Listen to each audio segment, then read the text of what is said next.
We are live. How you doing? All right, everyone in the chat, I want to let them know what's going on. This is my first stream in a little while. It's been like a Woo! little over a week because I was wrapping up Black Mirror 2, and it's now done. It's going to the printers this week for a proof print, and then the campaign starts in like March 10th or 8th or something, as fast as I can get it. And Congratulations! thank you. And I have back on the show, I have back on my weird, creepy serial killer archive stream, Maya, Gross Girl, Gigi, a friend of the channel who hasn't been on here in a little while. I want to hear about your move. I want to hear about life.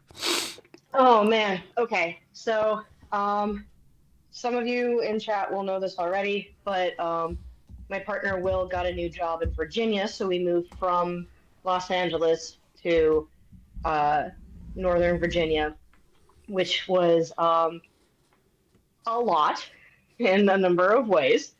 But we're here now, and we're in an apartment, and the moving truck has not come yet. So we're here in an empty apartment, just sort of vibing until they get here, which Nice. is amazing and terrible at the same time. Yeah. Yeah, I was actually wondering about that because last time I spoke to you, you had said that it was like you're just like in this empty place enjoying the chaos. Yeah, yeah, it's still empty. We've got a few new things. We got some folding chairs, so we have somewhere to sit, which is where I'm at right now. I'm just sort of propped up against a windowsill and chilling out. Hmm. Um, it's funny.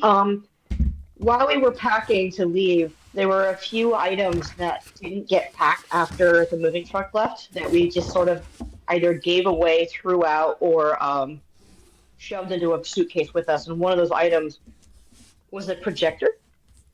So we've been Mm, watching YouTube and movies and TV from a laptop projected onto the wall for the last few days, which has been pretty fun, actually. yeah. It's like camping. Well, that's also like, did you find that it gave you a different appreciation of what you were watching? Is it like vinyl? um, yes and no. Uh, Bruce Lee movies are good on the big screen, so that was a fun thing to do. Um, we ended up watching the movie that Kung Pao Enter the Fist was ripping from, um, Tiger and Crane.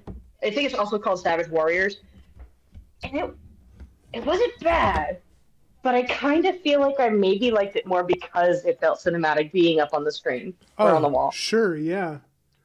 But isn't that a part of the magic of movies? Is that they're the experience? I mean, it's like if a movie is designed to be enjoyed purely or mostly in a big screen, does that really change anything? I don't know. I think it can. I mean, look, as pretentious as he is, I think Tarantino's right about some things, and some movies are made for film and for the big screen. Not all of them. They don't have to be, but some are. Yeah, yeah. But I love when David Lynch was talking about like he starts cursing about people watching movies on their iPhones. Oh yeah, Have you heard that the whole I've speech? not.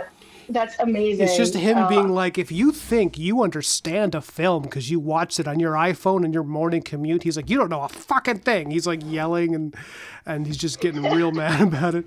He's like, it's I fucking love that. bullshit. It's all bullshit. I mean, he's kind of right though. I mean, yeah. But I mean, also, sorry, go ahead. would you say that you'd really respect and understand the artistry of Final Destination or Strangers 2 if you watched it on your phone? I mean, what are you gonna do? That's a fair point. I mean, I agree, but I also feel like they've made movies so goddamn expensive to go to that it's like, Yeah. it's like, I mean, at least well out here where I live, and now, similarly where you live, it's movies are cheaper out there probably going to the I hope theaters. so. It's like when I'm because I'm not even. You're probably more. I don't know. Are you okay? Are you in the country right now, or are like your new home? Is in the country or a city in Virginia? It's like suburbs, more city-ish. Like there are tall buildings, Sure. but there is like a walkable little wooded park nearby me. Mm-hmm. Um, but like I am within the rather vast suburbs of Washington D.C. So like I'm right nearby, like the Potomac and some of the other major areas. But like I'm not too far away from like country either. It's just not like kind of awkward middle ground Mhm. where if I saw somebody driving a tractor nearby, I wouldn't be that surprised. But if I saw a limo, I also wouldn't be that surprised either. Yeah. No, that makes sense. Actually, I'd be a little bit surprised by the limo. Yeah. Well, I mean, then like some billionaire pops out and he's like, "Let's turn this field into a shopping mall." God, you just can't shake California. It's following me. Yeah, I mean, so yeah, what experience have you had with that part of the country before you lived there? Any at all, or no? Yeah, just some. So, this isn't the first time I moved across the country, but it is the first time I've done it as an adult. Mm. Um, we moved from Cincinnati, Ohio, when I was like 7 Hmm. to the Los Angeles area, and we drove there, so it was like a 7 day because we had it was two parents and three children under the age of 8. Um, but and we made some like stops here and there, like we went to like San Luis, it was really cool. Um, St. Louis, not San Luis. I'm mixing up things, but it's otherwise the last places I've ever visited here have all been specifically West Virginia because my partner's dad lives out that way, and we came out to visit, and we came here for Christmas too. So like now we're like a 4 hour drive away from him rather than a 3 day drive. Yeah, yeah, He's really excited about that. that is really cool. Yeah, you sound much happier. Oh, already, yeah. It's a lot to take in, but it's like immediately less stressful. Mostly because like I can go outside and not necessarily listen to all of the noises. Like that is the first thing I noticed is it's so much quieter out here. It's a It's lot louder starting. birds. It's Yeah. starting. So Oh go on. God, all the gray hairs are gonna shed off. I'm gonna actually look my age Yeah, and you're gonna. like drop all this weight, and suddenly gonna become really like rich and intelligent. Yeah, you will. Man. You will also suddenly become Asian for like 2 weeks, and then it's gonna go away. It's just a part of. Oh, okay. It's just a part of changing your climate. You're gonna Oh, find. okay. Yeah. Is that why there's so many like Korean and Vietnamese stores out here? Yeah, Like yeah. there's a lot. They all started as white people from California, and then they just moved to Virginia, and they relax into something more Asian. No, I honestly, it's great. I feel like the noise pollution thing was the big thing for me. Was Yeah, just like reading like, oh, I don't have to hear sirens all day. This is amazing. It's like I know. I hear birds in the morning. Although it's dude, okay, so some crazy stuff like people. So Funny. have you seen stuff in the Discord where people are like memeing about Ryan talking like that Ryan's streams have two modes and like one of them is like it's like it was like a crusader meme of like going into like fight demons or whatever, and then the other one was like people living in the country like sniffing flowers. Oh, men have two fantasies, being some kind of warrior barbarian night guy, Yeah. or a farmer with a traditional household and a white picket fence. Yeah, Oh which is God. like super true. And someone posted that in the Discord and was like, "This is basically Ryan's whole thing." Like this is like, and so it's very true. And I find that I have these moments where like I keep being reminded of why I love living out here. And like for example, Mhm. was like I was walking late at night, going for a walk, and I told my wife I was just going for a walk, but I was walking down the street late one night, really I walking was. across a terrible fry. If that happens, I'm sorry. I want you to put me down like Old Yeller if I ever start singing like that. No, definitely want to hear it. I'm out walking and I was like I hear like a footsteps and I think is a person and I look and it's just a fox walking Oh wow. near me in the street, just chilling. And How then much rabies did you get? a lot, Oh wow. like whatever you're thinking, twice that amount. Oh wow. That's a lot of rabies. Yeah, it's a lot. That's why I keep foaming at the mouth, and every time I try to lick my own crotch, I fall off the couch. It's a whole problem. You know what? That That suddenly makes a lot of sense. I thought you were going to You say. suddenly make a lot of sense to me, I Ryan. thought you were going to say Ryan. That's not rabies. That's just dementia. Um, Oh, sorry, it's early onset. It's yeah. awful. But anyways, yeah, it was cool, and it was just I was walking with this fox, and he just was like a little cautious of me, but not too much. And then he just walked off into the distance, and I realized that when my cat was astray, this is probably a fox he came across trying to survive, because I'm pretty sure a fox would eat a cat. Oh, definitely, absolutely. Yeah. So. Wow. So not a respect in his direction as he walks into the sunset. Yeah. He thinks at you. He holds up a power fist like in what's the Fantastic Mr. Fox, where he comes across the wolf. Oh yeah, yeah. Oh, such a good movie. Yeah, that's like my favorite Wes Anderson movie, I think. I think so too. I really liked Isle of Dogs, but I haven't been as motivated to watch it again since I saw it the first time. Yeah, it's actually tough to pick between those two in particular. I know too. I used to think Royal Tenenbaums was my favorite of theirs, but then Mr. Fox came out. I haven't seen that in a few years. I bet you if watching it now, it would mean something else to me that it did when I first saw it. That might be true. It's pretentious in a way that only Wes Anderson can do, and therefore it becomes charming in its own sense. Well, it's like, yeah, when he does pretentious, he does it very well, because there is a self-awareness about how pretentious it is, and then Yeah, he'll like undercut it with really immature humor to show you that he understands. yeah. Like, okay, so a movie of his that I did not enjoy, I thought it was a little too far into the pretentious zone, was what's that movie about the town where they think they see a UFO? Oh, Asteroid something. Asteroid City? I forget. I actually didn't see that one yet. I wanted to. It has moments where it literally, I thought it turned into a bit of a parody of itself, of like art film. And it was really surprising, because usually he's pretty good at not getting to that level, but I guess he just wanted to cut loose with some of his like. But yeah, I thought it got a little bit. I was like, there were parts where I was like rolling my eyes. I was like, oh Jesus, is this like, what's this college student doing making a movie?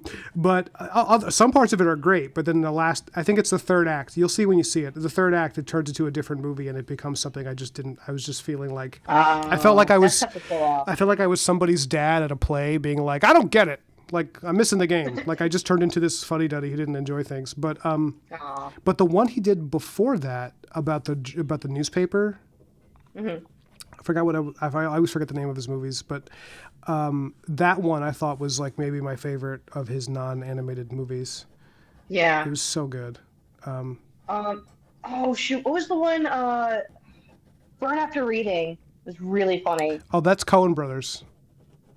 Oh, even better. Yeah, no, I just fucking love the Coen Brothers. They're great. Yeah, I mean, oh my God, The Big Lebowski is like one of the only movies that I think I've been able to get my wife to watch like 5 times in as many years. She usually does, because she's not someone who likes to watch movies over and over, and I am. She's like, I want to wait till I forget the movie entirely to watch it, but I can always get her to watch that movie. That's a mood. Have you had a chance to see? I forget which one. One of the brothers went off and did their own, and it was a Macbeth adaptation with Denzel Washington. Oh, that was one of the Coen brothers? I didn't know that. Yeah, and it's great, and it's really funny. Not the movie. The movie's very serious, and there's a lot of really cool things about it. I think you'd dig it. But what's funny is the other brother wrote a review of the movie, and it's scathing. It's so funny. It's the best thing in the world. He's clearly like taking the piss. Yeah. But it's just such a great review. That's amazing. Wow. Yeah, it is. So I'll have to find it and send it to you. he's just like ripping on his brother. Oh yeah, no, he gets into this whole thing where he goes back into like some revenge story about how like, well, it might have been a good movie if he hadn't maybe like stolen my light bright when we were 7 or something. Like he really gets into some like really petty bullshit. Again, totally tongue in cheek and playing it up, but it's just so good. And it's worth everybody's reading it. You don't have to have seen the movie to appreciate the writing because it's really funny. Well, it's also. Do you know why they're doing their own thing right now? Why they're not doing stuff together at the moment? No, I just sort of assumed that they wanted to take a break and do some things. So they had talked about it, and I thought it was pretty interesting. So their partnership was going on and on for like many years. Also, guys, I adjusted the lighting a little bit because I can tell that it's really hard to see because I'm sketching so lightly and it just looks like I'm doing nothing, and I'm sorry. But Uh-huh. I have to work on that. I have to get better lighting. I don't know what to do. And also, I sketch very light, which is a problem. I should sketch darker because it. You know, I'm going to work on it right now. Anyway, sorry. The they were. Did you see Buster Scruggs, the movie they did together? Yeah, I saw. Oh, I love Buster It's Scruggs. like an incredible masterpiece. Everybody should watch Buster Scruggs on Netflix. One of the greatest westerns ever made. And they, Yeah, Tom Waits one is probably my favorite of the whole grouping. yes, I think Tom Waits is he's great in that, and I also think, actually, I think the first one with Buster Scruggs himself, the titular character, is so funny. It is. But so You they, kind of can't go wrong with any of them. yeah, no, they're all great. I actually, my only note on that movie is that they ended it. I thought the last story they did should not have been the ending. I think the one with Tom Waits should have been the last one. I agree, actually. I Yeah. really agree with that. It's so weird. They ended it on such a dark story, and it's like, why would you not let the last one be the only one that has like a truly happy ending? I know. It's so odd that they did that. It's like a really bizarre choice. But the reason I bring it up is because apparently they were working on that movie together because it's an anthology, and it was during COVID and stuff. Oh, yeah, yeah. So they said they were working on it together for like over a year, 2 years, like nonstop with each other with no breaks. And they said that they actually started to get like really sick of each other, which had never happened before. And, Yeah. and he was like, one of them was talking, I think it was Ethan, or I don't remember, but he was like, listen, I love my brother. I just like, it got to the point where we were just like, we were arguing, we were, and that was never really their relationship before that, was to have this contention. And he was just like, yeah, we just got sick of being together for a little bit. We need to break off and do our own thing, which is like, I don't think is very controversial, but I'm sure somebody, No, it's pretty healthy. yeah, yeah. Because every time somebody talks about the Coen brothers, they talk about them like they're one unit. Yeah. But I like because they finish each other's jokes and stuff, and they have a kind of weird sense of humor that people don't like. They that like that. Yeah. So, but They're so in love. It's so cute. yeah, Like they're just, they're such brothers. It's very sweet. they're definitely And they really play off each other artistically like super, super well. So it makes sense that like it's a little bit of a surprise. And so like it's nice to hear that the reasoning behind it is like, oh, I don't want to hate my brother. That would suck. Let's take a break. yeah. No, I agree, and I really do feel like they're probably going to end up reuniting with some crazy project in another few years. Yeah. Oh man. Honestly, okay, so in that regard, there's two directors I've always really wanted, not always, but like I'd really love to get like a real serious horror movie out of, and I'd love to get it from them, and I'd love to get it from Tarantino. No. no, I'd watch that though. No, Bill Hader. Oh yeah, no, he would. I mean, he's a pretty great director. So Yeah, like after watching Barry, it's just like, oh God, I need that in my life. I think he's doing it too, actually. that'd be cool. I mean, I haven't watched too much of Barry, but I know that Bill Hader is like, he's very movie literate and very like very smart. I brought up Tarantino. Do you know that he was, apparently it's not going to happen, which is sad. Because I'm not I have moments where I don't like Tarantino, moments where I do, but the fact that he was considering doing a Star Trek film, that he really wanted to do that, I know, and it's like he hasn't done science fiction and stuff, but he wanted to do one that would be like a throw, like, because he does retro stuff. He wanted it to be like the 1960s original Star Trek show. Okay. Like a I can see yeah, like a Tarantino movie with like Captain Kirk and Spock done his way, where it's like it even looks and feels like the old TV show, like not like the J.J. Abrams version where the whole ship looks like an Apple store. Okay, does this mean that somebody on the starship is going to end up saying the N-word like an awful lot? Yeah, absolutely. And there's gonna be It's just his thing. a diner scene in 10 Forward where everybody just sits and like talks about whether or not tips are necessary for waitresses or whatever. Oh yeah, of course. But Just as a nod. yeah, but no, yeah, I would have absolutely watched that movie.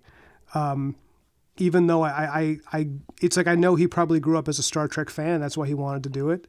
But I think it was just like him trying to make a deal with Paramount was a huge pain in the ass. So he probably decided not to. And I'm like, damn it, why can't you just let him, or just give him whatever he wants? He'll save your entire franchise. Like Star Trek is in deep shit right now. Let him just make his movie. It'll be funny and weird and cool. It's got to be weird too. I don't know. I think the recent, what was it? I'm blanking his name, but the recent movies by the same director, they feel not weird enough. They're not weird enough. And like, I'm not even saying this as like a Star Trek fan because I'm not really one. I've not watched enough of it to say that I am. Mm-hmm. But everything I've seen of Star Trek is really weird. It's really super weird, and it has to be. Yeah. So like, what Star Trek stuff have you seen? I want to know where this. So I've seen Wrath of Khan. I love it. Is really good. I've seen the one where Spock is dead. I think I've seen that one. Seen a little bit of the Shatner show, and I really liked that one. I think I prefer it over Picard, but I've only seen like one episode of the Picard show, and that's because I thought the first episode was just so goofy pants because he literally like comes onto the screen. He's like, I'm captain now, and he sits down into his captain's chair, and not even 30 seconds after getting his seat warm, he's like, we're being attacked by a space god. Uh-oh. And this guy comes on screen, he's like, yeah, I'm going to judge all humanity based on you alone in this tiny ship. I see your chair is warm now. I can make my move. I really, really want a YouTube channel that's just you talking about Star Trek episodes. And like trying to explain it from your point of view. It's amazing. Yeah. So here's the lowdown on Next Gen. Mm-hmm. The first, okay, I'm going to ruffle some feathers. The first two seasons, generally speaking, are pure ass. They are just, by today's standards, they're really, really dated. There's episodes that are so incredibly offensive in terms of like how they write women or whatever, or how they write like about. It's just. I'm not saying it's all bad. I shouldn't say that. It's not straight. Like some episodes are really good. There's some diamonds in the rough there, but there's a lot of episodes that are super awkward, badly paced, and even though I love it, I also recognize that a lot of people are probably not into it. But when you get to season 3, which somebody could technically just jump forward into season 3, it gets great, and then it's good for like 5 or 6 seasons. Interesting. So I agree, Nick. I agree. The original show probably is still the greatest because I mean, come on, look at William Shatner. It's how could you watch that man and not begin to ovulate? I mean, he's just. He's. I don't know. He's kind of dumpy looking to me then too, though. But I mean. Yeah, really. You don't think young Shatner is a beautiful man? I think he's so handsome. You know what it is? I can't unsee future Shatner. You mean now, when he's like 100? Yeah, I don't know. I see him as like, oh, look at that, Shatner. I have this association of him being just so goofy, and you'd think that would be a good thing. Yeah. I don't know. He just looks like somebody's dad to me. You know what? Let's be totally fair. I'm thinking about it based off of my memory. How about I just very quickly pull up Google young hot Shatner. Just fuck up your entire algorithm for the next month. Shatner, young and studly. Okay. You're gonna mess your whole shut up. I misspelled studly. Okay. Now it's trying to get me to say studio. Okay. All right. Listen, I'm not trying to. I'm not trying to twist your arm over here, but I just want to know for sure. No. He's pretty cute. Although, I guess my wife Malka has no interest in William Shatner of any age, and you probably would agree with this. She thinks that Captain Picard is quite attractive. I'm not really attracted to Picard either. I was surprised when she said it, but then she started showing me, like, look at how good his forearms look in that one episode where this is like how she objectifies Captain Picard. She's not going to like that I'm telling the world this, but There's the episode where there's an episode where they have to travel back in time and they're all wearing like 1800s clothing, and Captain Picard, Patrick Stewart, at the age of like 50 something, looks very, very good. I don't know why I'm talking so much about who the hottest captain is. This is not where I wanted to go tonight, but this is where. Well, I think that's just what every Star Trek person fan does. Though. He's just very handsome, and I wanted to point it out, and that he's a surprisingly attractive man. You know that they didn't even. The reason they had Riker in the show, who's his number one, who's the like younger guy, who's more like on paper, young and attractive. They had him there because they weren't sure how the audience was going to respond to this old British guy who's bald. So they were like, maybe we'll just kill him off, but then the audience preferred Picard, and so Riker, who was supposed to be like the new Captain Kirk, he actually just gets pushed to the back of the whole show. Wow, I didn't know that. Okay, I decided to look up pictures of young Patrick Stewart because I've never seen him not look like an older man. And I got to be honest, I still don't think I've ever not seen him as an older man. Like, there are no young photos of Patrick Stewart. No. He's always looked old. No, he's been 50 for like 100 years. Yeah. It's kind of like Leslie Nielsen or Steve Martin. Yeah, Steve Martin. He's just always old.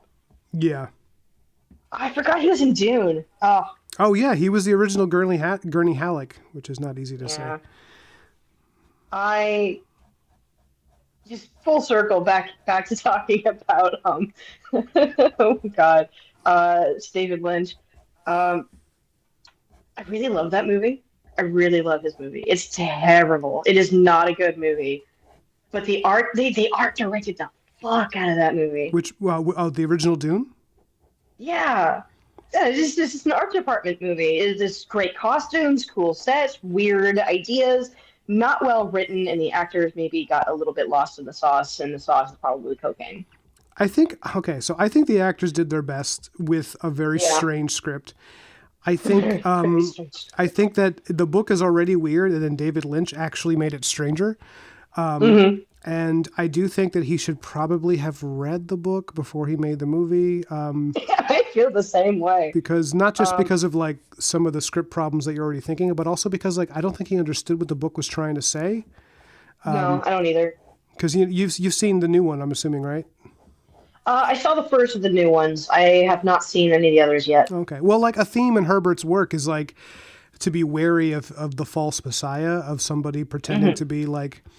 And it's funny because in David Lynch's version, he seems to think the book is about him being an actual messiah. So he actually ushers in an age of peace. And it's like, and like in the book, I only read the first one. I kind of skimmed it. Yeah. Well, there's more books, but it's crazy because in the book they're like, he brings about like apocalyptic war because everybody thinks this dude is God. It's like, anyways. Isn't it like he fails to bring peace, like he decides to lean into it instead? Oh man. Okay. So this is not even spoiler because it's so strange, but basically the entire Dune series can be summed up as a bunch of rulers from the same family across multiple generations, all trying to do what they can to affect the future as they see it shifting with their visions into a path for humanity to live on forever. They keep seeing this threat on the horizon of the stagnation of humanity due to technology and complacency. So like when the idea of him being it's just like him trying to like use whatever he can to guide society in whatever direction he thinks will ensure their survival and flourishing. And for some of the characters who take the helm, like his son in later books, it means being a tyrant because he's like, I'm going to be so terrible now so that when I'm dead, humanity flourishes almost like in a diaspora in reaction to my oppression, that they will blossom when I'm gone. It's like lots of crazy shit like that. That's kind of cool. It is really cool. It's extremely deep. However, I completely disagree with Frank Herbert's entire philosophy on everything. Like on everything. Like Tolkien read Dune and he hated it. And he hated it. Yeah. Oh, he hated it. What's funny is, it kind of sounds a little bit like I still have only read the first Dune. I don't think I saw a clip. I saw a single sentence from Dune Messiah, and I was like, well, I'm done with that. Which was when some girl was watching a dude climb up a cliff, and she's like, "Oh, he climbs that cliff so good. I'm gonna cum my pants right now." And it's not me joking. That's actually like she basically does. And then she's like, "No, he's not for me though. He's betrothed." And then she then climbs the cliff, also so good. And that's it. That's the whole scene. And I was like, oh, I don't think there's any context for this in which I could believe that what happened here was appropriate or necessary at all. Well, I mean, the sexuality and mating and marriage and all that stuff takes a big role in his world. Like, Sure, sure. but yeah, he is a bizarrely horny writer sometimes.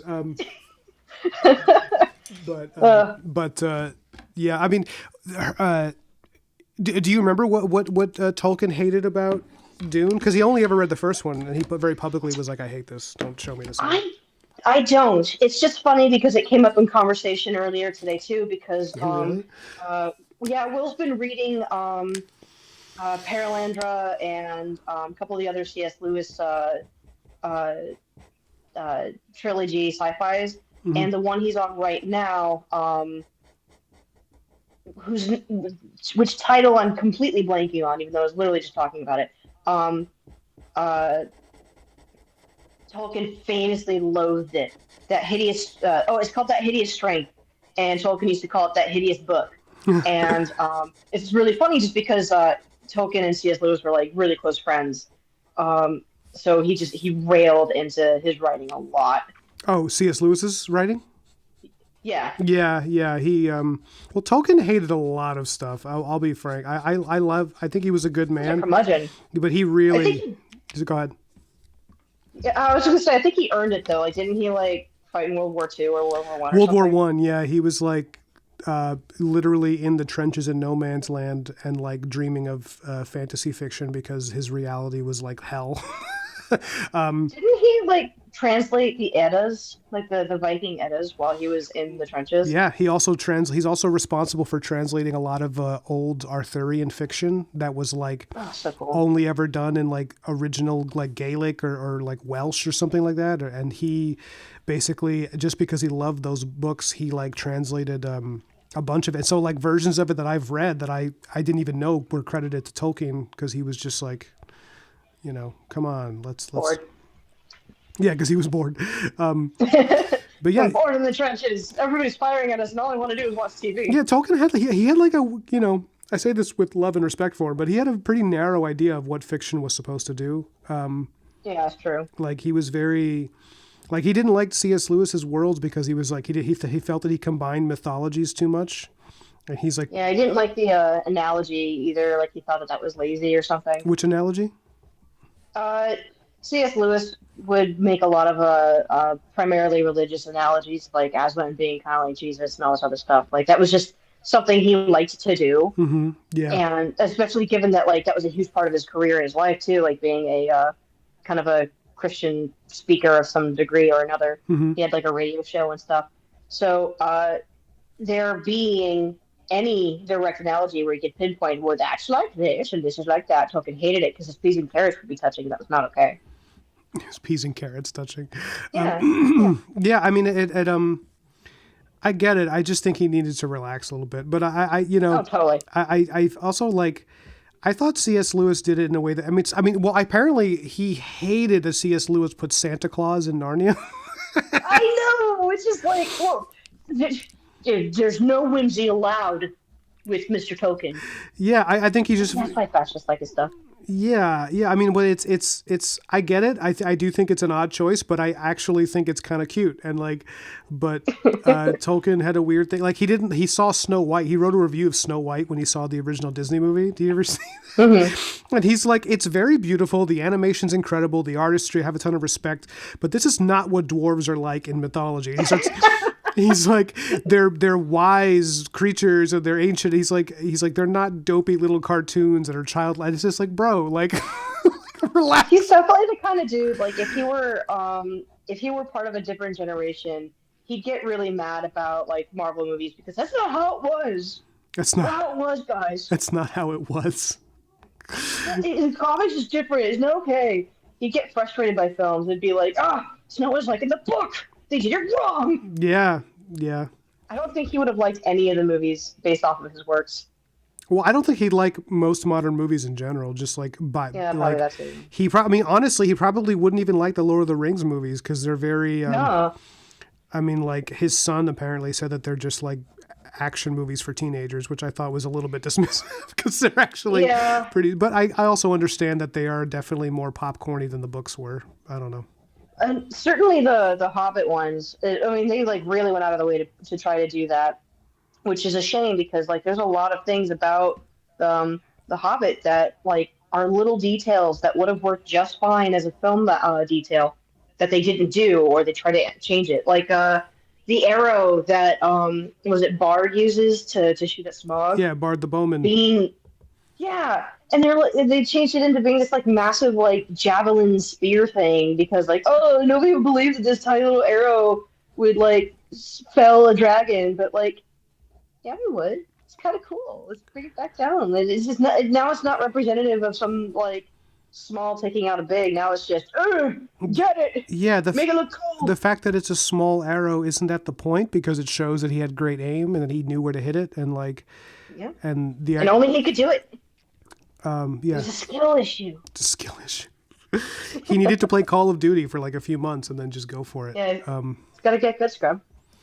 But yeah, I didn't know that. I didn't know that that whole thing you just said. But I don't know. I mean, Tolkien, okay. I will say, I do agree with some of his takes on Dune. I do think he's being a little overly harsh in some places, but like. His disagreement with the philosophy of it is actually something that I really like. I agree with. Like he really did not like Frank Herbert. As much as I respect his incredible imagination, he also suffered from something that I'm like coining something right now, and it's this idea of like that there's like an intellectual disease where. So I think this is what happens.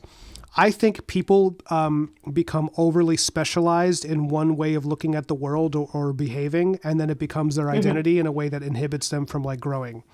So, and that's not Interesting. That's not something I've invented. Obviously, that's an old concept. But and it's like so when I was look here it comes everybody. When I was a boxing coach. Oh, there it is. I would always make sure people trained in other things, like don't just do boxing, because what happens is your body develops compensations. So like your shoulders get stiff because you're throwing punches, but you're not stretching. Everything is like a quick impact. You're, yada yada. If you're training a soccer player, like you have to tell them you can't just sprint all the time. You got to do like stretches. You got to do like lunges and strength exercises because if you're just sprinting, eventually you're going to snap your hamstrings. Your body's not made to do one thing. It's like the football players who do ballet, right? Yes. And like football players, for example, very frequently will tear their hip flexors. They just rip them because they spend all this time crouched in the huddle and then they sprint with this explosive power and then sometimes their hip flexors will just snap. So they have to do things to like stretch out the hip flexors, So basically you don't want to develop compensations that hurt you later. I think the same thing happens in a person's brain. I think if you spend so much time living as an intellectual, thinking about your own thoughts and doing whatever eventually happens, you start having thoughts that are objectively stupid and that they seem smart because you almost like, it's like the horseshoe theory. Like you're so progressive, you come out the other side as wickedly conservative and vice versa. I think that's what happened to Herbert. Like, because at the end of Herbert's career, he was saying shit that I was like, are you, like, I'm going to offend some people, but I was like, are you fucking retarded? Like, what are you saying?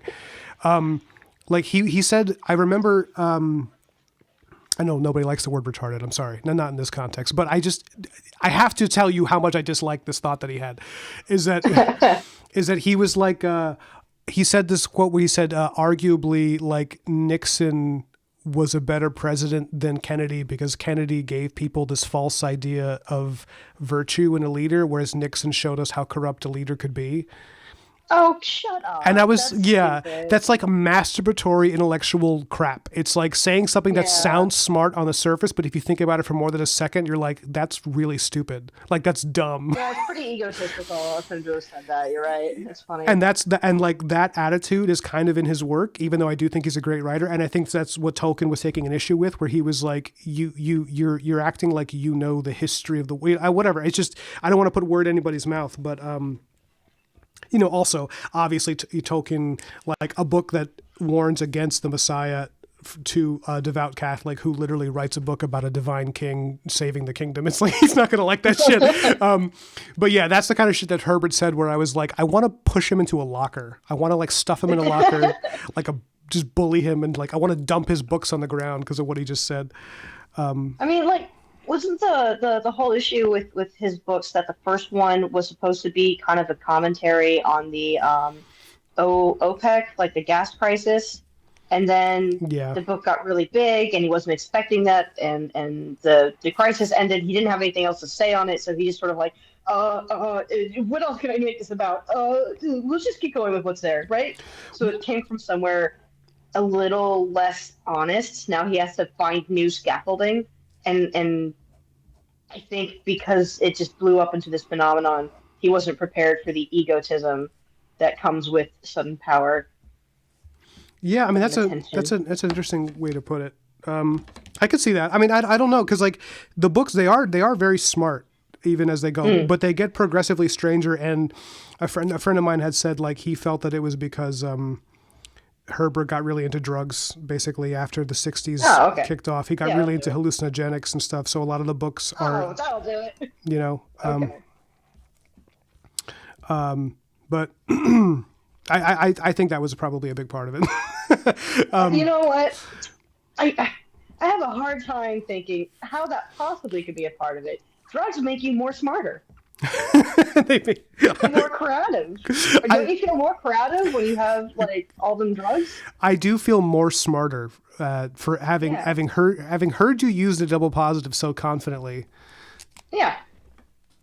And that's something about Red Letter Media. Even though I love Red Letter Media, whenever Mike Stoklaska, he often speaks in double positives, and it makes me fucking crazy. That's funny. Have you heard? Oh my God. He'll be like, oh, this movie is the worstest. And I'll be like, oh my God. Like I think he does that on purpose. I don't know that he does. He says it in a way that seems, because he'll do it like not consciously in conversation. He'll be like, do you think this one's more funnier than, I mean, I'll be like, oh, it like my whole body cringes. Like I just like I crack my back. I cringe so hard. I'm like, you sound like you're 12. Like, but also maybe he is doing it on purpose. Maybe you're right. I don't know. I feel like sometimes when I hear him do stuff like that, it sounds to me like he's either entertaining himself or doing it to annoy somebody on set. Like he's just accustomed to doing it naturally now. Yeah. But it could just as easily be that he doesn't notice that he does it anymore. Or maybe he never noticed it and he just... The joke became his life. That's tragic. I mean, that's friendship, man. That's brotherhood, okay? He's keeping up the bit just for his bros. I had a friend in early college, who had this really annoying thing where he would pretend he couldn't hear anybody. He'd be like, what was that? What was that, huh? So he'd ask you to repeat it again. And then eventually he started to develop a hearing problem. Oh. And he was like he manifested it. Yeah, because he was like 23. So like I assume that it was something in his brain that he was like, I'm actually having trouble hearing people. Like I actually ask people to repeat themselves and nobody wants to because they think I'm fucking with them. And I was like, that is exactly what you deserve, because that was never funny.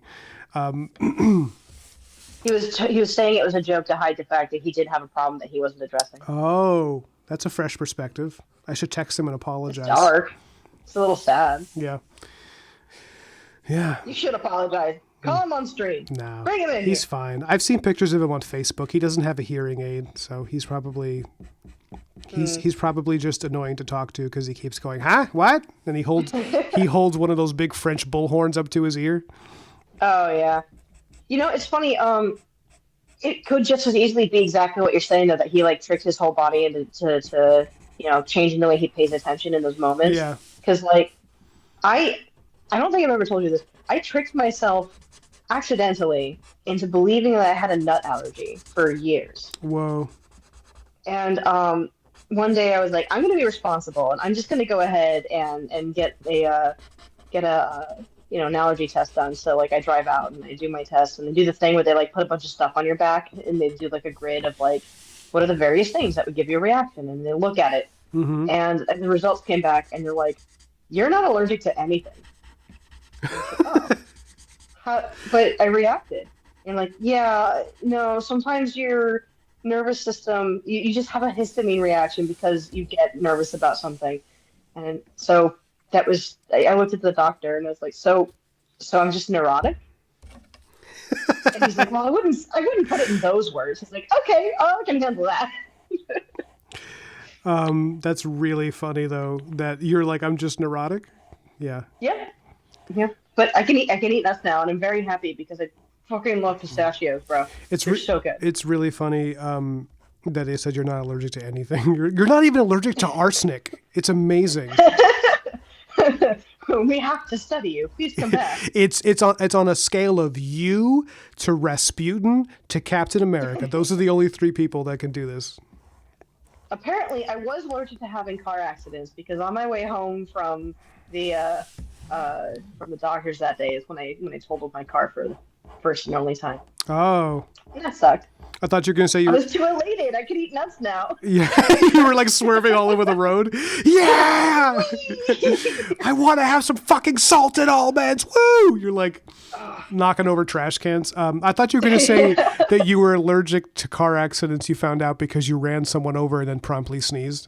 I broke out in hives. It was somebody just like being loaded up into an ambulance. Yeah. And I'm just like, oh god, I'm so itchy. You This drove. is the worst thing that could happen to anybody. You drove through a 7-Eleven and then you were like, "Oh, I'm getting itchy gums."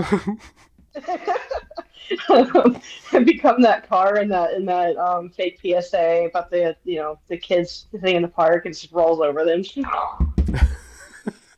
ever see that?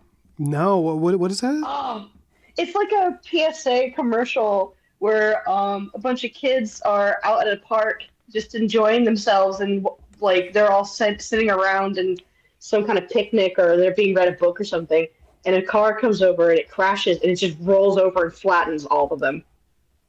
Wow. And it's like I'm making it sound really like gruesome, but they literally like in the cut, they just replace all the kids on the ground with like empty clothing, so it looks like they're Whoa. flat. Yeah. And it's genuinely actually pretty funny. It's a little cartoonish. Send me that. Okay. Just send me that, please. I want to see this. I want to understand what you're Tell talking me, about. I'm gonna send that to you, and while I'm looking for it, tell me, what's going on with the Kickstarter? That's coming up pretty quick. Like, what's the game plan? What are the dates? The dates. When can people expect to give you money? Well, anytime anybody wants to, they can just PayPal me, whatever. Just send me. Don't even bother the Patreon. Just send them in PayPal. I'm just gonna start the Kickstarter is gonna be me screaming into a mic saying, "Give me money." No, it was gonna be February. I wanted to do it like today, but then I had to change tact because the letterer, he needed more time. Because it's a very talky book, and the guy doing the letters, he does, you've seen book one, it's very like artsy design and stuff, and it's like this one has more dialogue than book one, it's much more chatty, and he was like, he's just like, it's taking him a little while, plus he had other gigs, so I reached out to him, and he was saying like, it might be like the second week of March before this is, and I was like, okay, I can't take that long, dude, so like, I was like, I will pay you more money to get it done faster, and he did. I gave him an extra, rate, and he got it to me like a day or two ago, I think on Friday. Nice. And then I quickly assembled the pages, and it's done. It's just tomorrow I gotta call my printers, and I gotta like make sure that they can handle the wraparound cover. They know what to do with that. And then I want to announce the release date with enough time for people to like follow the Kickstarter page and before the launch. But I'm gonna do it a lot like last time, where it's just like in the week leading up to it, I'm gonna do like a little countdown on social media, cute stuff like that. Nice. But yeah, no, it's gonna be probably like the first week of March, which is what we're in now. I guess it'll be like. Well, actually, no, it might be the second week because sometimes getting the print proof back from the printer takes a little bit of extra time. But I just found out that Kickstarter has me on their thing of like, what is it called? Like, when they have the features. well, yeah, or like creators we love or something like that. Oh, nice. Which is really cool. Okay. Like not even for a particular campaign, because they gave me the campaign, like the the projects we love thing when I was doing it, but afterwards I found out that they had me on a thing where I was like a I forgot what the term is, but it's like creators who did like, because apparently the fact that I got the book out to people within 2 months of the thing, and everybody was really happy with it and stuff. So it was like, now it looks really good in the next campaign. So I think I'm excited because sorry, I'm just trying to answer your question as fully as possible. For the campaign, it's going to be a bit different than, because the first one I was trying to minimize how complicated it was because I was so intimidated by Kickstarter. But this time I'm going to be doing like, there's going to be a lot more tears. There's a lot more crying. Yeah, I was actually about to make that same joke. I was going to be like, it's going to be me crying on camera a lot. Okay. Yeah, it's going to be like, you can, you can buy book 1 and 2 together if you missed the first one. Sketch covers for both 1 and 2, not just the, and I was thinking about, the retailer tier, all that stuff. But then also I was thinking about doing a stretch goal where if it reaches a certain goal, everybody gets like cool little collectible bookmarks and stuff. And that'd be fun. But I got to figure out the expense of that. Yeah, I mean, mailing things out always gets a little bit, but you're already going to be mailing things out too, though. Yeah, yeah. So, I have to actually like sit and listen and make sure I have like the correct video because there's a whole bunch of speeding PSAs, so I'll have to look for it later. But I promise it's actually kind of funny. So this Kickstarter is happening pretty soon. How, I know you were talking about doing Camelot this year as well, right? Like is that going to be later? You're going to try to do it at the same time, or like how are you feeling about that? Well, I'm working on one of the final pages right now as we speak. That's what I'm doing on the stream right now. Yeah, one of the last pages for it. It's going to be May, I think. You want to say that again? It's going to be in May, I think. The campaign for that, because I think I just need. Honestly, I could do it right after. In April, like I could do it right after Black Marrow, but I realized like I'm going to need a month to do the sketch covers and to. Yeah. And also, would be good. It's also like people who are fans of my work. I want them to have a month to like not spend more money. Like I don't want them to be like. Replenish your wells, so that the taxman can come. Your petty person, yes. Yeah, so there's that. I honestly, for a while, I thought about just doing a double campaign because I was like, let's just do both books at once, and then I was like, that's silly, because then people are going to miss out if they can't. You want to give everybody time, and I want everybody to feel they're treated well and yada yada. So, but then that's in May, and then in August I'm launching my other book, which isn't even drawn yet, but I think I can do it by August. Ooh. So okay, so you got like a really busy year then. That's awesome. It's my gift to myself is my before I turn 40 in May, I want to know that I have 3 comics coming out in 1 year, and they're all different comics, and they're all going to do different things for people. That's so cool, dude. I'm so excited for you, man. This thanks. Is such good stuff. Thanks, man. I'm looking forward to it. I'm really nervous about it, just like the first time. I'm like, man, what if this doesn't do well? I'm having all the same thoughts, Oh, I'm sure. So for anybody wondering, that does not go away. You will have those doubts probably for a while. Imposter syndrome is real. It's real. Yeah, no, it is, because people were like, somebody was talking to me today, and they were like, oh, they made, I mean, she was joking, but she was like, oh, I forgot you were famous. And I was like, I am literally not at all. Like, to her I am, because I'm all over her Instagram feed. So when she was like commenting, I was like, I literally, nobody knows. I was like, I get it. I appreciate that. She was being tongue in cheek, but she was also saying like I was getting more popular. And I was like, I am not even at the beginning of what is considered popularity in our, like, I was like, I am still outside the restaurant looking on the inside while other people eat. Like I'm with my rest in the window. Yeah. With my teardrop blends in with the rain. My face and belly pressed against the glass, but breathing heavily, fogging up the window. But, Broken Blaze says I'm just reading the chat. He says I posted the PSA on Discord. Oh, thank God! Thank you. Oh, what the one you were talking about? Yeah, more than likely. Okay, guys, is the internet slow? Bro in chat. Are we having trouble with the internet on my end, guys? Can you tell me? Are you having issues? I see a lot of delays, but maybe I'm the only one seeing it. I don't know. I think it's just kind of a low populace night, which is too bad for them. They get to miss out on all this. No, I meant just because like I keep seeing my face skipping, and it kind Uh, of looks like, you know, that part of the Michael Keaton Batman where he freezes on the Joker's face on the VCR, and it's Jack Nicholson doing a half blink. yeah, I yeah. think about that every day, like in the shower. It just, but Um, yeah, I'm yeah, surprised nobody said anything. They're usually all really good about pointing out like yeah. helpful stuff like that. He says most So live it's streams all have a their delay. fault. Thanks, Um, Broken Blade. no, yeah, no. I don't know. I don't have you set to live right now because I don't have a means to mute the video and watch what you're doing at the same time because I'm like on the iPad. And so all of my volume is attached to everything I'm doing at the same time. That's awesome. That's great. No, it's not. It's a It's great. terrible. No, Because it's a great way to live. You're doing great. Don't worry about it.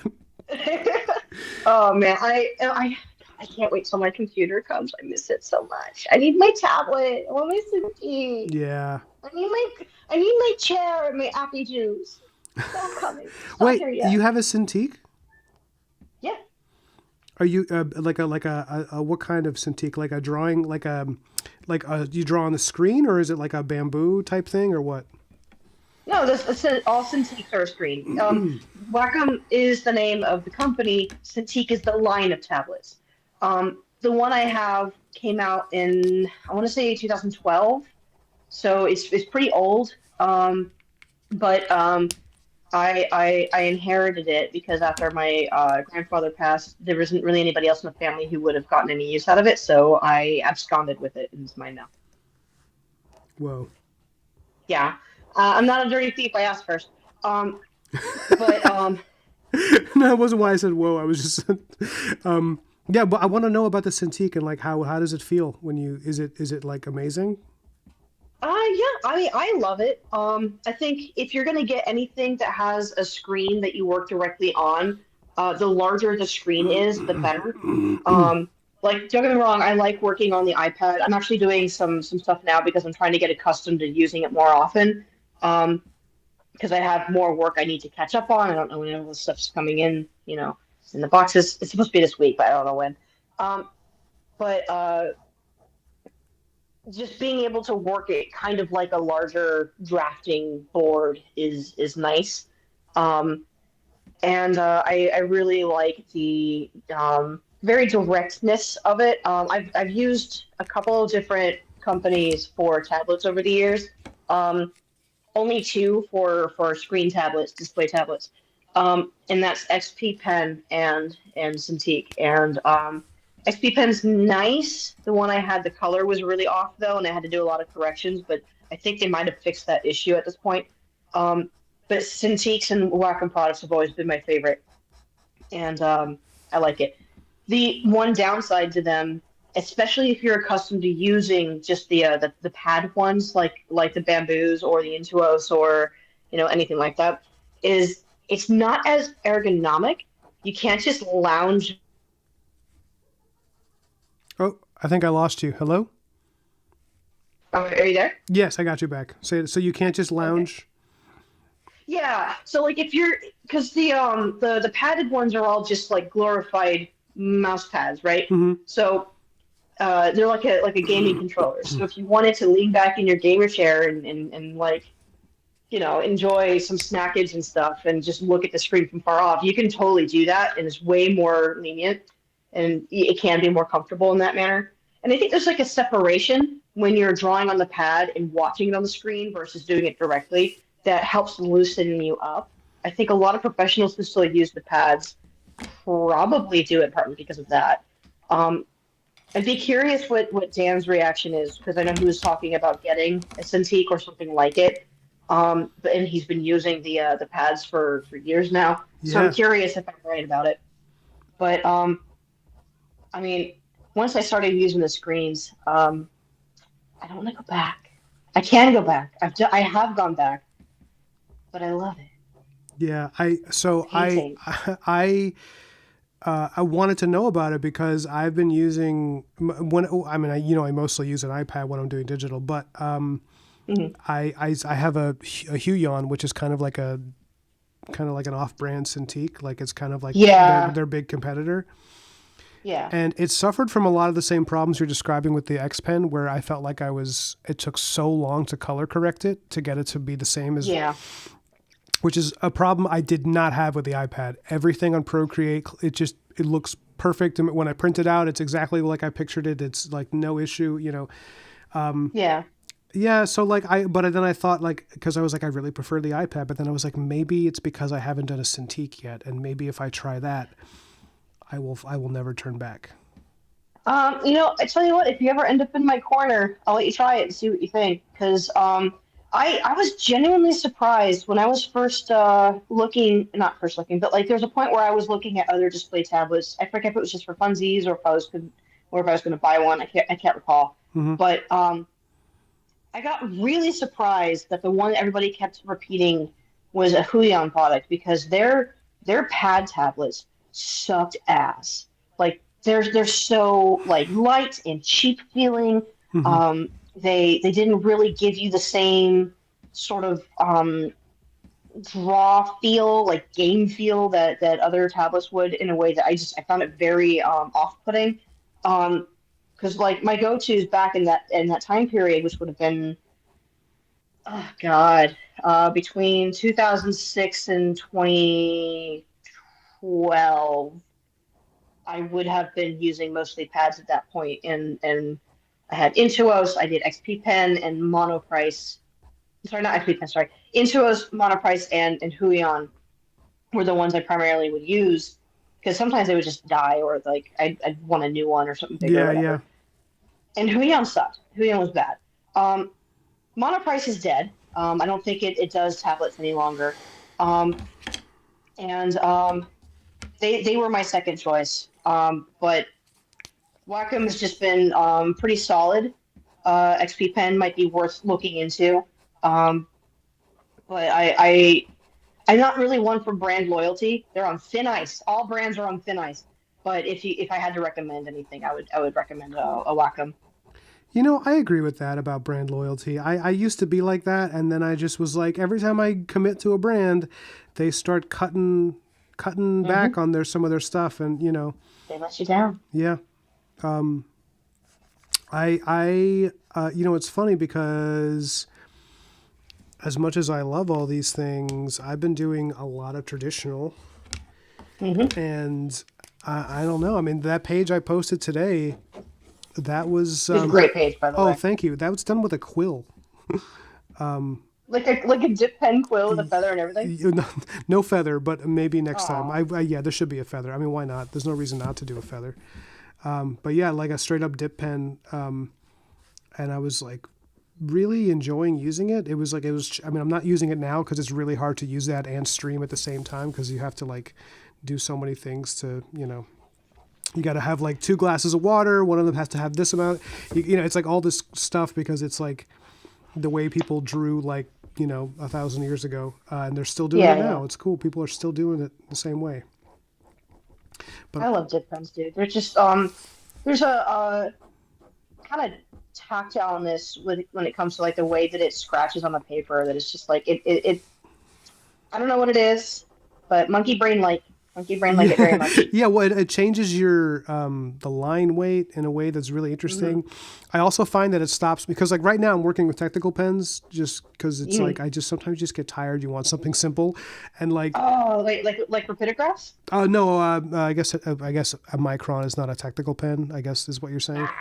Is that the case? I don't really know. I thought technical. Um, they're felt tip markers. I think technically you can still call them technical pens, but rapidograph is kind of like Kleenex, where people just, I mean, at least I use the name interchangeably. I didn't even know there were other companies that made them until recently.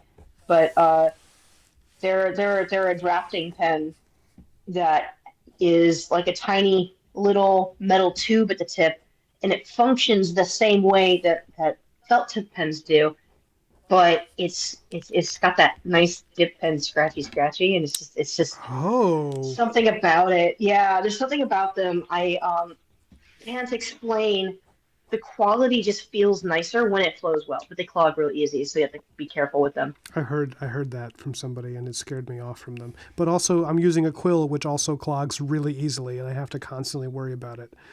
Oh, So I should probably just try Rapidograph for that same reason. yeah. And the same offer stands if you end up in my corner anytime soon. I don't have them now, but they're in a truck and they're on their way. We don't have anything now. We don't have a sofa. We're sleeping on a rug. Dude, we're sleeping on an air mattress. I just bought some small things for the kitchen. Um, we have camping folding chairs, and they're really nice camping folding chairs. Don't get me wrong, but like, I want my computer, I want my desk. Me. Well, yeah, no, I mean, I get it. It sucks to like not have what you need, but have you had a chance to enjoy the beautiful place and walk I around and have. Yeah. yeah. So I mentioned earlier there's like a cute little wooded area right next to our apartment. And it is really little. Like if I walk into the middle of it, I can still see all the buildings around it. But um, it's nice to walk through, and there's like a little creek in it. There's some really cool shopping around here, and like I said earlier, there's like a ton of markets around that are from like a lot of different cultures. So we have like a Chinese market nearby, and a really nice Hispanic market nearby. And one of the things I was told a lot, because I ended up making a Reddit thread asking like, "What's it like moving from California to Virginia?" Um, and a lot of the answers I got was like, "You will never enjoy Mexican food ever again. It's all terrible." It's fine. It's okay. I mean, I've had better, definitely, but there's such a high population of Hispanic people out here.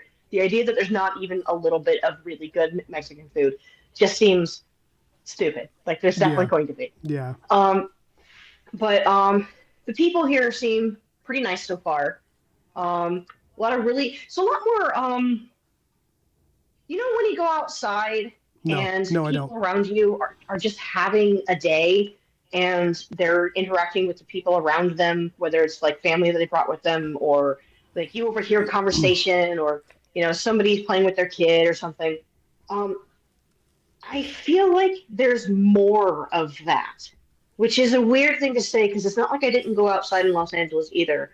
But like, I think in the area that I lived in LA, which is like right around North Hollywood, you go outside and people are walking to where they're going. They're doing their shopping. They're probably all within roughly the same age group. Maybe they're talking a little bit at a bar or something, but you're not gonna like see some dude like noogie his son because he did something goofy or Mm. overhear somebody's conversation that's completely out of left field. Like it's not like you aren't going to, but I feel like I've lived a lot of life for the last like 2 days. I I walked into a thrift store and this dude was on the phone and he like literally said something along the lines of uh you know what, man, you're gonna die soon and I hope it's real soon because then I won't have to deal with your bullshit. And I was like, what? And then I Whoa. look around in like a different direction and there's a dude just like picking up his daughter and putting her on his shoulders and they're both like laughing their asses off about it. I was like, what? And we like looked around in a different direction and there's this two people talking and having a decent time here in this thrift store. I'm just sitting here like, I don't, maybe I just haven't been outside for 2 weeks. Maybe that's part of it. But I just feel like maybe there's more emotions happening right now. It could just as easily be that I haven't been outside for like 2 weeks. but Yeah. But no, I I mean, feel like I'm, sorry, go on. no, I was gonna say I didn't want to interrupt. Go ahead, please. I want to hear what you feel like. You're what I feel like a groundhog, like coming out of a little hidey hole, like, it's safe. now. It's, I don't want to. I don't want to project because it's possible I'm not accurate about what your experience was in LA. But is it possible that when you were in LA, you were avoiding eye contact and contact with a lot of people in the street because it's a city, and now you're like more there's a little relaxed? bit of that. Okay. Yeah, there's a little bit of that. I also, I very much had a bubble that I lived in. Just it helps that I had like a job that I had to go outside for. So like my my whole weekday was wake up, do some work on the computer for a few hours in the morning, and then by the afternoon I had to drive for 45 minutes to get to my job for a few hours, and then I would interact with the people there specifically, and then I would drive home for another hour Mm-hmm. or more because traffic's different on the way home, and then I'd go home and I would crash, and that was my day. Yeah. And I don't have that here because I don't have a job right now. I'm just freelance at the moment. I technically do, but it's and while we're getting settled in, I've been going out and shopping, and I've been going out and doing that far more often than I did in Los Angeles because I didn't need to. Mm-hmm.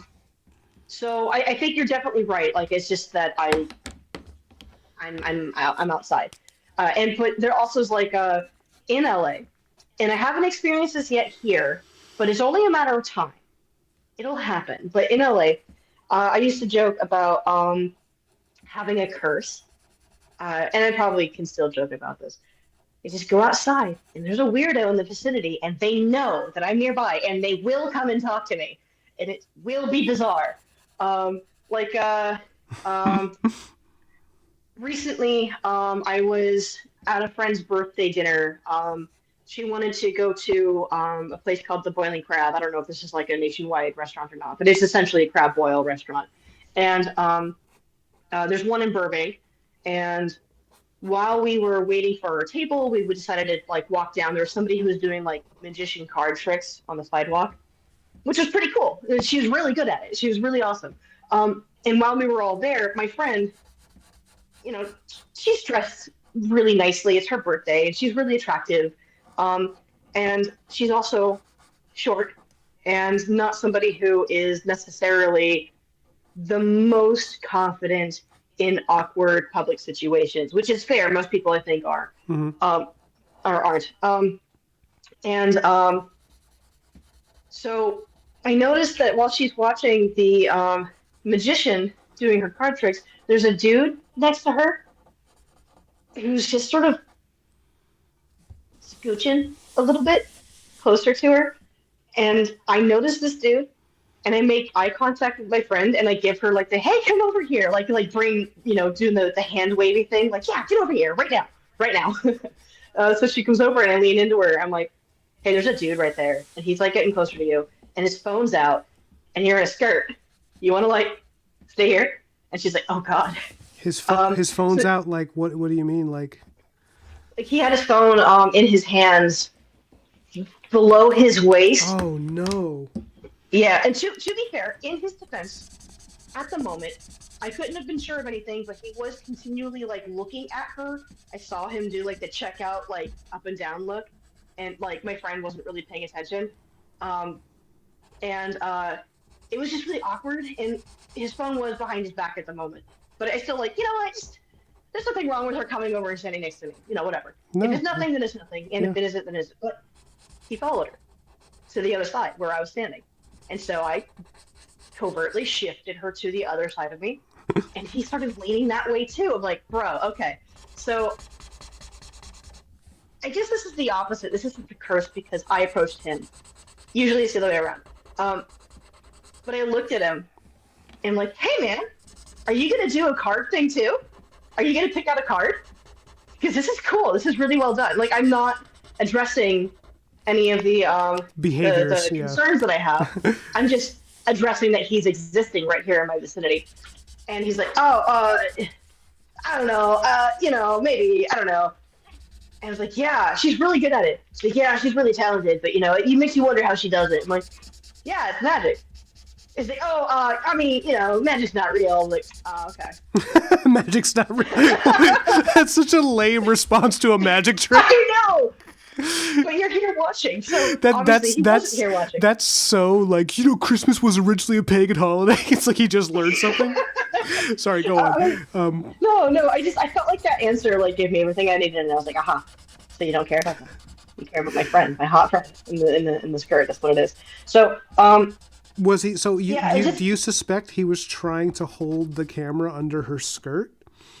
I suspect that may have been an intention. It was just really bizarre. Like, if he had just stayed on one side, or if he had just, like, wandered off, I would have been like, oh, okay, I was being overly protective. But the fact that he followed her to the other side of the crowd next to me, and then when she shifted to the other side of me, he did too. Like, it just got to be a little bit like he kept looking at her a lot in this whole thing, and it was just like, okay, buddy, all right. It's also possible that he was preparing to talk to her and he was using his phone to check to see if his nose hairs were visible because she's shorter than him. That's my I most. suppose. Well, he wasn't. That's Oh, really? know, Really? he My was, wild outlandish theory wasn't true? Okay. no, okay, no, he was. He was actually, I think, a couple inches shorter than she was. Oh, he wasn't taller than her, you're saying. Okay. No, yeah. And like again, it still could have very easily have been, misunderstanding or what have you. But it was enough. It was enough little things where it's like, okay, I gotta like at least be aware of my environment as somebody who's here with women who wouldn't really know what to do with this. Yeah. But like, or like a different instance, I think is a better example of the curse. I was walking to a bar in my neighborhood in Valley Village, and I was there with my partner. We were walking together, and this dude approaches both of us, and he starts to like jump straight into a conversation. Like literally, we were jaywalking across the street. I saw this dude coming towards us. And I was like, uh oh. My spidey senses were tingling, and he approached both of us. It was a really beautiful evening, and he said, "Hey, isn't it just like a beautiful day to not feel like killing yourself? Isn't it really great? Isn't it such a good day for that?" And it's just like an immediate, "Oh my god, oh no." Oh, man. He just keeps rambling on. Like I think this dude had some mental illness thing. Like he seemed in a good mood, but he was bringing up some really dark things. Like, yeah, it's really good to not want to be suicidal. It's really good because like my mom, like my mom, she tried to stab my sister. Like she killed my sister with a double serrated knife, and it just keeps going on and on about stuff like that. It's like, well, haha, we have a phone call. We'll go now. Goodbye. Wow. Well, can I say a couple of things right here? Absolutely. I think you using I don't know what the language rules are on YouTube right now, but you using the word suicide and kill yourself sorry. No, it's okay. I was going to say is probably still not as bad as what I called Frank Herbert retarded. That may be true. You know what? Yeah, you're right. You cussed first, though. I get to say whatever I want. Yeah. I just the fact that YouTube stopped striking videos for that, like you can use that word again, like we're all allowed to be 12. I wanted to do it, but oh, they did? Yeah, apparently it's like no longer you can now say it without getting demonetized. Even though I'm not monetized, but just in general, they're like not as strict about it. It's like they were like, okay, we're back to being 14. Call each other the R word. But anyways, yeah. But it just made me think about that. I was like, wow, this video has got a lot of inflammatory word usage here from two people that are pretty progressive, I guess, in some ways. Yeah. But I mean, we could double down. I have so many more weird stories about strange people. well, I was going to say, in response to your general motif of being, some of it is probably that you're a woman. Like, because if I was crazy, I would mostly approach women, I think. I think that's definitely part of it. Yeah. Like, who's less likely to punch me in the fucking face for walking up to and talking You're about. also really tall and built too, though, right? Like, yeah, I mean, you are. But I'm a large man. I know that, like, I haven't exactly done like a big face reveal in a while, and I know that like I used to have to stream with like a webcam, but like for those not in the know, I look like I could potentially be somebody's mom. Nice. So I just am very approachable. Oops. And in what way do you like you could be a mom, like because you have like a motherly demeanor? I don't. Do you have an apron on? No. You know what? Like cookies and stuff? I wish I knew. I wish I knew what this was. It's like the mohawk and the piercings haven't really been off-putting to anybody. And I was asking a friend of mine who she's a very sharp-looking, very attractive woman who also just has a natural resting face of "don't fuck with me." And it was like we were talking about this. She's like, "Yeah, I don't know. You just have the aura of being like super nice." Like, I got an eyebrow piercing. Yeah, it doesn't matter. I think it doesn't. I think it's really about your eyes, like how a person's eyes are. So like, okay, because I've been told the same thing. Even though yes, you are right. I am physically probably would be considered intimidating. I have like I don't have like resting grump face. I have like resting like golden retriever face. Like I'm just very open to people. And so I I still, hate to say it, dude, but you do kind of a little bit. yeah, no, it's okay. I just, That golden energy. yeah, no, I'm like a large dog. Like I'm just like very friendly and like so I still would get people approaching me all the time when I was in New York. Not as hostile, but definitely that like thing of like people just being like, I'll just talk to this guy in the street corner who looks like he's perpetually like 14 years old in a large man's body. And so I I think can ask him for directions. so I think with you, it doesn't matter the mohawk, the piercing. You could be holding a spear and a wooden shield, and they would still be like, "Yo, isn't this a good day to not die?" And you're like, "Oh, I'm trying to read," and they're like, "Yeah, no, it's pretty cool." Like they would just, it doesn't matter. Yep. Yeah, Oh, so God. try to do something about that. Try to be less kind. Try to make your eyes more reptilian and cold. Okay, okay. Do you think that if I just let the beard grow out, it'll be enough? If I just look like a strange Bigfoot man with that Let the what grow out? You said the beard. my beard. Yeah, my beard. How much beard are we talking? Is it like a little bit on the neck, like a little peach fuzz? No. I don't know. I'm just thinking, how else can I make this funny? Um, um, I mean, I feel like, I don't know. Maybe it's just like maybe it is just an aura thing. Like I give the energy of somebody who will probably just be super nice, I guess. I don't know. Yeah. I think the thing you should say is that everybody says online is I'm just a natural empath. Just like if one more woman in her late 20s describes herself as a natural empath in front of me, I'm gonna fucking go crazy and I'm gonna jump out of it's gonna be like a Ryan shaped hole in the wall when I jump. It's I love people, but the amount of people I've heard refer to themselves as natural empaths it makes me want to fucking scream.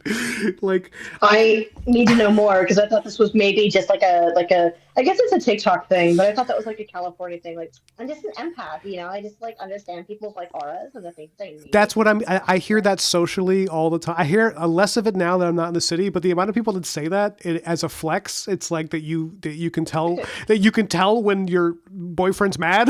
Like, I'm a I'm a natural empath. Right, so you're a normal person. yeah. You're a normal human being. I mean, like, You can yeah, it's like well, it's like a guy bragging about how many push-ups he can do when you're like talking about the weather. You're like, this is not relevant, bro. Like, but yeah, no, I agree. Yeah, it's like it's just funny when people say I'm a natural empath because it's just in my head I imagine like a guy comes home and his wife is in the kitchen just smashing plates on the floor repeatedly like a cartoon, and he goes, I can tell she's upset. I can tell because I'm a natural empath. she must be mad about something. Tingling. My spider sense is tingling. I also want to address the chat real quick. I've really enjoyed how Broken Blade has reacted to a lot of your crazier stories by saying, wow. I mean, he's right though. Like Yeah. it gets weird. Like Yeah. I got more, but let's how chat do? Chat do good? Jacobo, I haven't said what's up, man. Jacobo says, hey, Ryan. Whoops, I accidentally clicked on something. He says, hey, Ryan, I recently got into working out. Any advice when it comes to Hey. weightlifting? Yeah. Pick up everything and put it down. Pick up the heavy thing and put it down. Okay. If You you're pick it up again. general Did a lot. general advice, Jacobo. General advice. Too many people listen to music on their headphones when they're working out instead of listening to like motivational historical stuff. So like I love music though. I mean, it's great, but the thing is like years and years of boxing and like everything I did was like high speed and everything. It feels like music actually makes me get carried away and then I overdo it. So I actually listen. I listen to things that pull me back and are more intellectual because then my body's just kind of in the middle ground because I'm still doing circuits all the time. Anyways, long story short, try listening to like, oh, there's a bunch of crazy audio coming on your side. Okay, it's gone. Sorry, no, yeah, my phone started getting a call from spam, and I needed to like. It sounded like you were suddenly inside of like a magical Ferris wheel. Yeah. So when I work out now, Jacobo, I listen to a lot of like historical documentaries about like the Crusades or about like World War II, because then it reminds me how like even if I'm uncomfortable working out doing something that's difficult, I'm still a cream puff compared to guys who like had to fight Nazis with bayonets and shit like that. That's important, but also when you're training, I think if you're in the gym for more than like an hour, you're making friends. So like keep your workouts short, keep your breaks short, and get it done in like a half hour to 40 minutes, because it's going to be better for your hormones. You're going to have a better testosterone bump afterwards, because a short, intense workout is always, in my opinion, better than a long, drawn-out thing. Get off your damn phone when you're in the gym. Don't sit there and graze your Instagram. Just put something on your headphones, focus up, get it done in like a half hour, and you're going to be and you're more likely to keep doing it, because you keep it simple, you keep it fast, and you're always going to be more likely to keep doing it. The number one reason people quit shit is it gets too complicated and they just don't want to deal with it. So simple diet, simple workouts, and then over time you can add stuff to it, but focus on that burst of enjoyment. I used to like to make going to the gym just a little bit bougie, like just a touch bougie. Yeah. Like the gym that I went to, it was like a Gold's Gym, and there was a sauna. So what I would do is I would do my workout, and then I would do the shower, and then I would hit the sauna for like half an hour, 15 minutes, something like that. Mm-hmm. And it was just like, it just felt like a treat. Yeah, it is nice. It's nice. I do. I look forward to it. I like going to the gym, especially in the winter, because it's like you can't work out outside. You can't do. Today I went for a run for the first time in like 140 years, because there was like. Oh, yeah. How's the snow for you? It's still there, but yesterday it went up to 50 degrees, which is like around here. That's Hawaii. That's like amazing. Yeah, I think it was like 55 here today, and it felt really nice. It's gonna be the 70s later this week. Yeah. Yeah, how are you dealing with well, I guess you're at the tail end of winter, but like the cold compared to old Cali? I love it. I really enjoyed the snow when it came. I took some photos. It was only one day of snow, but then it stayed for a few days after. And just like the chill in the air and everything has been really refreshing. Yeah. It was starting to heat up in LA when I left, but it was also like raining really hard too. Mm-hmm. Which is not typical. Which I understand that the snow here, the way that it's been, is also not typical, which is interesting. Okay. Sorry, my tablet did something funky. Recently, today, when I draw on the tablet, it occasionally gives me straight lines, like it's connecting to my wrist, which is really annoying. Connecting to your wrist? Is that what you said? Yeah. Yeah. Like if I draw and I have my hand on the screen, it doesn't usually have an issue with it. But today I've been getting like the occasional like clipping straight lines straight from the pen to my wrist, because I'm using the iPad right now. Oh, I was gonna say, are Cintiqs like touch sensitive? Because that would be amazing. I think some of the newer ones might be, but mine is not, and I prefer that it isn't, because it adds like an extra layer of like. Stuff. If they have Cintiqs that are touch sensitive, where you can finger pinch just like you do with an iPad. I didn't know this, by the way. If they do have that, that's going to be the thing I get, because then when Procreate finally comes to the desktop, I can use it on a Cintiq, and that would be incredible. I'd look into it. Don't trust me on that, because I've not used any new Cintiqs. It's too late. I'm quoting you on it. I'm assigning it. I'm going to put it online with a picture next to your face, like those.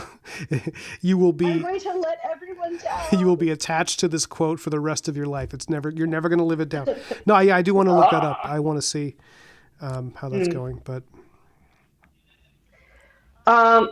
Yeah, just long story short, like I've been really loving the cold, and while everybody around here seems to be unhappy with the current weather predicament and the lack of green and all these other things, sure, I'm just like coming in like a tourist, like, oh, it's so pretty, the trees are so tall, like the squirrels are all gray, and the birds are all chirping. I love it. That's great though, man. I mean, like I listen, I relate to that. When I first moved out here from the city, I mean, I'm still like that. Even now, it's been 2.5 years and I'm still just like, oh my God, I can't believe I live here. It's so nice. people You walk outside like what's her face from Sound of Music, like "Ah, and people who have been here the flowers are alive." people who have been here their whole lives are actually, you would think they'd be like, yeah, it's nice, whatever, but they're actually like, yeah, it's pretty cool, right? Like, it's pretty nice that we're like here instead of somewhere else. Aw, And I was like, oh, I love that's that. very wholesome to me. Like, It is. You gotta love people who love where they live. Like there's just like a certain I don't know. It's wholesome. It's wholesome. yeah, they're very proud of it. There was a protest. I forgot what they wanted to move some mega store in here, and there was a big protest, and they didn't do it because they were like, Good. we have local businesses that we want to keep supporting. It's like, that's awesome. Yeah, that's great. Good, good, good. You stay out of here, Bezos. But Yeah. okay. I think that the one thing that I wasn't expecting that I do find, I don't want to say annoying. It is interesting. There are malls. Obviously, I'm not surprised by malls, but what I was surprised is the feeling that I get walking into a mall area and realizing the only reason why this doesn't feel like Los Angeles is because of the weather. Like, I think a lot of LA just feels like a big mall. Not all of it. There's a lot of culture there. There's a lot of people from all over. But when you're tired of living in a place like that, all you see is capitalism and advertising everywhere. And look, I'm a capitalist. I'm down. I get it. But like at the same time, sometimes you just want to walk somewhere and not be bombarded by advertisements and billboards and people handing out flyers and those cars that have screens that show off an ad for something on them, or any number of, like, literally so many billboards and things. But out here, if I go to a building, it's just a building and there's a store there. Yeah, I mean, it's like also like, capitalist or not, I don't think anybody wants to be bombarded with advertising all the damn time, and it's I think it's a type of pollution. well, it is, yeah, it's like noise pollution, visual pollution. I know that Radiohead apparently made a thing with their years ago when they were doing live shows. They said like that they had a rule that they didn't have any advertisers anywhere, so that people could just like rest their eyes from all that crap for a bit, which I thought was pretty cool. I agree. But like, yeah, the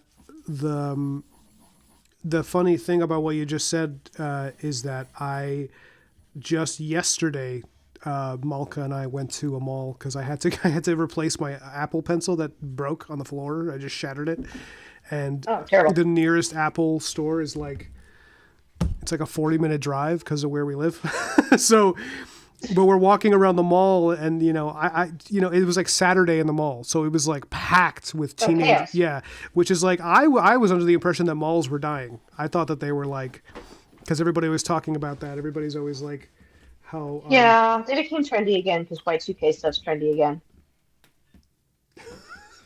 Sorry, my wife came in and gave me a look like she's shocked at what I'm wearing, and I don't really understand. She's like surprised that I'm in my underwear. Like, they can't see that I'm. I don't know why she's. I mean, we know now. Yeah, well, she's so scandalized by it. I don't understand. She thinks it's like. All I need is a beer and like an armchair. Yeah. I think she thinks I'm like. Yeah, I don't know. Like, it's not a full body shot, but It's like OnlyFans, but it's more artistic. Okay. yeah. I fart into cakes. I'm sorry.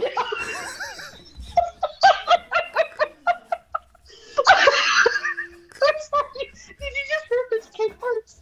No, I don't know. I wasn't referencing anything. I just thought it was a funny idea. But Oh no! that's something that exists. Somebody does that. No, I have to explain cake parts. No, you should have just said yes. I should have. It's it's a video clip from what I think ends up being a porno. I don't know. I've only ever seen the clip, and it's just this girl looking into the camera, and she's like, "You know what my favorite thing is?" Oh man. And then she says, "Cake farts." And she just spits on a cake. That's awesome. It gets more explicit than that, but it's one of the things where, like, as a teenager in the wild west frontier of the internet, your friend's brother finds something and send it to you. Like, it's like how every millennial's seen the same beheading kind of a thing. It's just you see some things, man. That's great. Yeah. Uh, Well, the early days, yeah. I mean, the Wild West is definitely a way to refer to the early days of the internet for sure. Like, it's just, yeah, um, horrific. I had this. well, yeah. I Oh mean, God. amazing things, but also like things that you can't believe were ever on there. But Yeah. Oh, the many things. I think I'm gonna wrap up in a sec because now that she's home, I think we're gonna have like a late dinner. Sounds good. Yo, thanks so much for calling.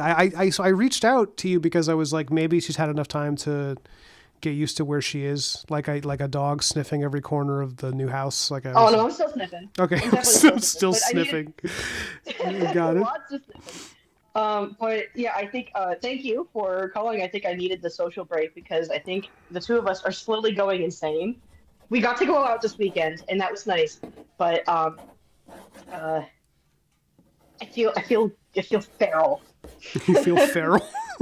Yeah, it is a little feral. Cool. So thank you for the bite of normalcy, Sure. and uh, congrats again on being so close to starting up the Kickstarter and everything. It's super exciting, and I will catch you next time on the flip side. All right. Thanks, man. You take All care. right. I'll see you next time. And to everybody in the chat, Broken Blade especially, thanks for showing up. Thanks for being here. Hey. Thanks to Jacobo for showing up with a single question about fitness not related to our conversation and then promptly disappearing. I hope you got your answer because that was a really good answer. I don't know. I was hoping he would let me know if that was what he was asking or if he wanted advice on like rep count because I was like, I don't know how specific. Like where to start. Yeah, I don't know, I don't know. where he is in his journey. But the last time when he was on the big draw, when I had him on, I was telling him like, go to the gym, go work out, go like, because he was asking me what he should do, and I was like, fix that. Like, if you're not doing enough, do that because I was like, it's the best way to get you out of your head, out of your neuroses, is to just experience physical discomfort for a bit. Yeah. So I'm glad he took my advice. But yeah, what were you gonna say? Yeah, me too. I was just gonna say like you know what? That's something that came up of it. Just not to start a whole new conversation. Just real fast here.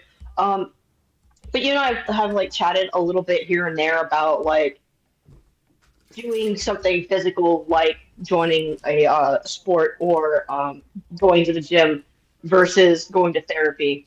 Mm-hmm. And just over the weeks of considering that on occasion, I already agreed with you in the first place, but like I've started to like really. I think I just need to go punch something too. You know, like I think that there's something to be said about doing one before the other or at the same time. Yeah. Yeah, because you can punch a therapist. But you know, I think it's good. I think it's good that he's doing it, and I think it's good if anybody else wants to do it too, because physical health is mental health and vice versa. Agreed. On that note. Hey. All right, guys. Good night. Well put, Gigi. Good night. Love y'all. God bless. Mwah. Ciao, everybody. I'll be back. Worse than ever. It'll be great. Bye. Worse than ever. Yeah, it'll be awesome. I have